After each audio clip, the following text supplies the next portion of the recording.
I came here to Morehouse. Came here to Atlanta to go to Morehouse with the intention of being a lawyer. But then these 5%ers introduced me to something the Honorable Elijah Muhammad said. Said God was a man. Come on. And that so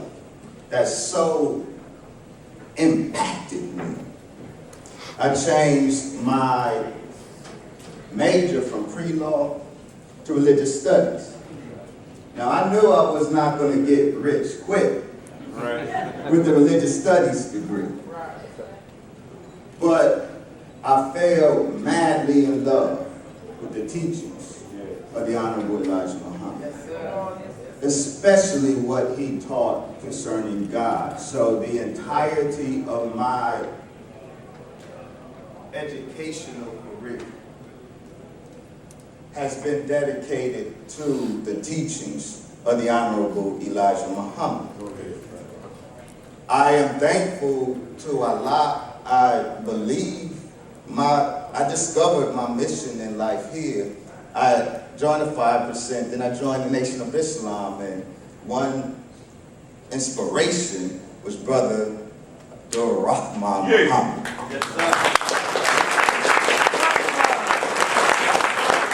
My life mission was crystallized here in Atlanta, the academic vindication of the teachings of the Honorable Elijah Muhammad, in particular, point number 12.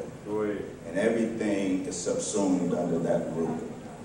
I believe Allah has granted me with a measure of success in that. Real quickly, I got my BA in Religious Studies from Morehouse. I went on to get my Master's and PhD in Islamic Studies from the University of Michigan. I chose Islamic Studies for one reason.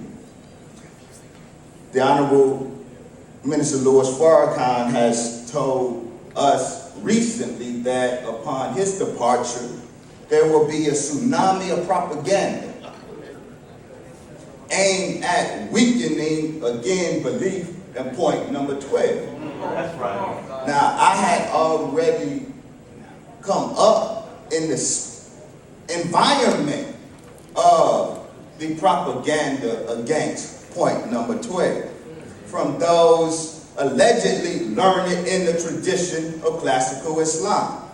So I wanted to get in the tradition of classical Islam to see if in fact point number 12 does violence to the Quran and the Sunnah.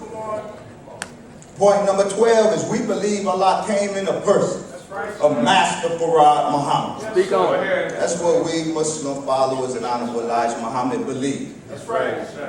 And so my whole academic career was dedicated to exploring that issue. Either the Honorable Elijah Muhammad did, or that statement did violence to the Quran and Sunnah of Prophet Muhammad sallallahu alaihi wasallam. And if it did, well then we have to deal with that. Or it did not. Either he taught true Islam or he did not. I wanted to know. Allah blessed me to get behind the ulamaic gatekeepers of the tradition. Those who presented the classical tradition to us and sold us, forgive me, the lie.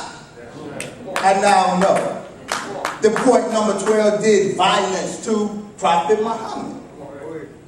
My dissertation was on, the title Tajali wa Ru'ya. I know. It doesn't make any sense. I try to make it relevant. I was able to demonstrate in my dissertation that the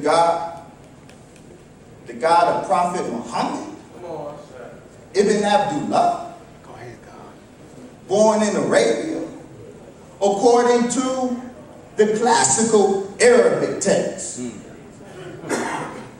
I'm saying, according to the classical Arabic text, that man's God was a shot, a physical being, a man with a body.